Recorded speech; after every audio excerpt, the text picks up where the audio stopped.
السلام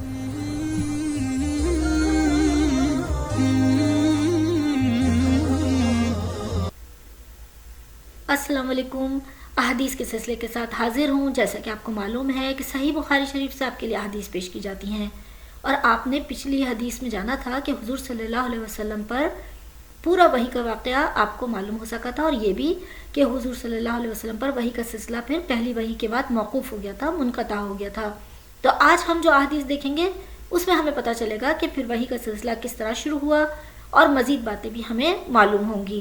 آپ ان احادیث کو ضرور سنیے اور اپنے ایمان کو تازہ کیجیے، اور اس نیکی کے کام میں آپ بھی برابر کے شریک رہیے. کمنٹس کرتے رہیے اور اپنی رائے دیتے رہیے تاکہ میری حوصلہ افزائی ہوتی رہے. تو آئیے ہم شروع کرتے ہیں. ابو سلمہ بن عبد الرحمن نے جابر بن عبداللہ انصاری رضی اللہ عنہ تعالیٰ سے روایت فرمائی ہے کہ وہ وحی بند رہنے کا تذکرہ فرماتے تھے. انہوں نے حضرت سے نقل فرمایا کہ آپ نے فرمایا کہ میں ایک بار راستے میں جا رہا تھا، اتنے میں نے آسمان سے ایک آواز سنی. آنکھ اٹھا کر اوپر دیکھا تو کیا دیکھتا ہوں، وہی فرشتہ جو غار حرا میں میرے پاس آیا تھا. آسمان اور زمین کے بیچ میں ایک کرسی پر معلق بیٹھا ہے. میں یہ دیکھ کر ڈر گیا، اپنے گھر لوٹا. میں نے گھر والوں سے کہا مجھے کپڑا اڑا دو. تب اللہ تعالیٰ نے یہ آیتیں اتاری: اے کپڑا اوڑھنے والے، اٹھ، لوگوں کو ڈرا، اس تک اور پلیدی چھوڑ دے. پھر تو وہی برابر آنے لگی اور تواتر سے آنے لگی. یحییٰ کے ساتھ اس حدیث کو عبداللہ اور ابو صالح نے بھی روایت کیا ہے. تو یہ آپ نے حدیث سنی.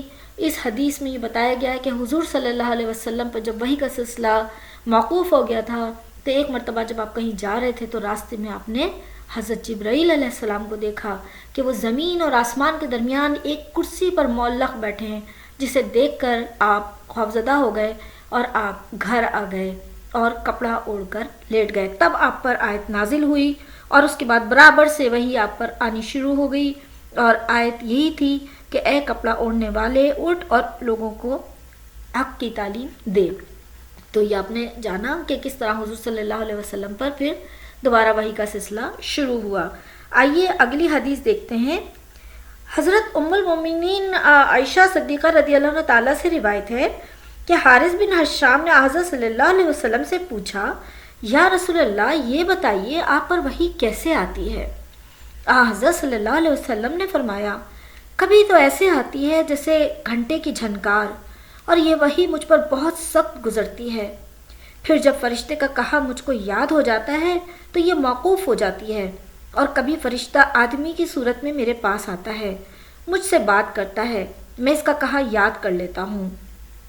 حضرت عائشہ نے فرمایا کہ میں نے حضور صلی اللہ علیہ وسلم کو دیکھا کہ کڑکڑاتے جاڑے کے دن آپ پر وحی اترتی، پھر موقوف ہو جاتی اور آپ کی پیشانی سے پسینہ پھوٹ نکلتا. تو اس میں یہ باتیں بتائی گئی ہیں کہ جس طرح سے گھنٹے کی جھنکار ہوتی ہے اس طرح آپ پر وحی آتی تھی، اور کبھی کبھی حضرت جبرائیل علیہ السلام آدمی کی صورت اختیار کر کے بھی آپ کے پاس آیا کرتے تھے. اور حضرت عائشہ نے فرمایا کہ انتہائی سردی میں بھی آپ کی پیشانی سے پسینہ پھوٹ نکلتا تھا جبکہ آپ پر وحی نازل ہوا کرتی تھی. آئیے اگلی حدیث دیکھتے ہیں کہ اگلی حدیث کیا ہے. اس آیت کی تفسیر میں ابن عباس سے روایت ہے کہ جو آیت قرآن پاک میں نازل ہوئی تھی کہ اے پیغمبر، جلدی سے وحی کو یاد کرنے کے لیے اپنی زبان کو نہ ہلایا کریں. تو ابن عباس رضی اللہ عنہ تعالیٰ سے روایت ہے کہ حضرت صلی اللہ علیہ وسلم پر قرآن اترنے سے بہت سختی ہوتی تھی، اور آپ اکثر اپنے ہونٹ ہلاتے تھے یاد کرنے کی غرض سے. ابن عباس رضی اللہ عنہ تعالیٰ نے فرمایا کہ سعید سے کہا کہ میں تجھ کو بتاتا ہوں ہونٹ ہلا کر، جیسے حضرت ان کو ہلایا کرتے تھے. اور سعید رضی اللہ عنہ تعالیٰ نے موسیٰ سے کہا کہ میں تجھ کو بتاتا ہوں ہونٹ ہلا کر، جیسے میں نے ابن عباس رضی اللہ عنہ تعالیٰ کو ہلاتے دیکھا. پھر سعید نے اپنے دونوں ہونٹ ہلائے. ابن عباس نے کہا تب اللہ تعالیٰ نے یہ آیت اتاری: وحی کو یاد کرنے کے لیے اپنی زبان نہ ہلایا کریں، قرآن کا آپ کو یاد کرا دینا اور پڑھا دینا ہمارا کام ہے. ابن عباس رضی اللہ عنہ تعالیٰ نے فرمایا کہ آگے قرآن کی آیت میں تھا تیرے دل میں جما دینا اور اس کو پڑھا دینا، یہ مطلب ہے اس کا مفہوم. پھر یہ جو اللہ نے فرمایا جب ہم پڑھ چکے اس وقت تو ہمارے پڑھنے کی پیروی کر. ابن عباس رضی اللہ عنہ تعالیٰ نے فرمایا اس کا مطلب یہ ہے کہ خاموشی کے ساتھ سنتے رہیں. پھر فرمایا ہمارا کام ہے اس کا بیان کر دینا، یعنی آپ کو پڑھا دینا۔ پھر ان آیتوں کے اترنے کے بعد حضرت صلی اللہ علیہ وسلم ایسا ہی کرتے کہ جب جبرائیل علیہ السلام آپ کے پاس آ کر قرآن سناتے تو آپ چپکے سنتے رہتے، اور جب وہ چلے جاتے تو حضرت صلی اللہ علیہ وسلم اسی طرح قرآن پڑھ دیتے جیسے حضرت جبرائیل علیہ السلام نے پڑھا تھا۔ دیکھیے یہاں پر جو بات بتائی گئی ہے وہ یہ بتائی گئی ہے کہ فرط شوق میں حضور صلی اللہ علیہ وسلم تیز پڑھا کرتے تھے اور اپنے ہونٹ ہلایا کرتے تھے، لیکن اللہ تعالیٰ نے قرآن پاک میں یہ آیتیں اتاری کہ اس قرآن کو یاد کرا دینا اور آپ کے دل میں جما دینا اور آپ کو یاد کرا دینا یہ ہماری ذمہ داری ہے۔ آپ صرف اس قرآن کو خاموشی سے سنا کریں اور ہم آپ کو اسے پورا یاد کرا دیں گے اور آپ کے دل میں جما دیں گے۔ تو پھر حضور صلی اللہ علیہ وسلم خاموش رہ کر قرآن سنا کرتے تھے اور ہونٹ نہیں ہلاتے تھے۔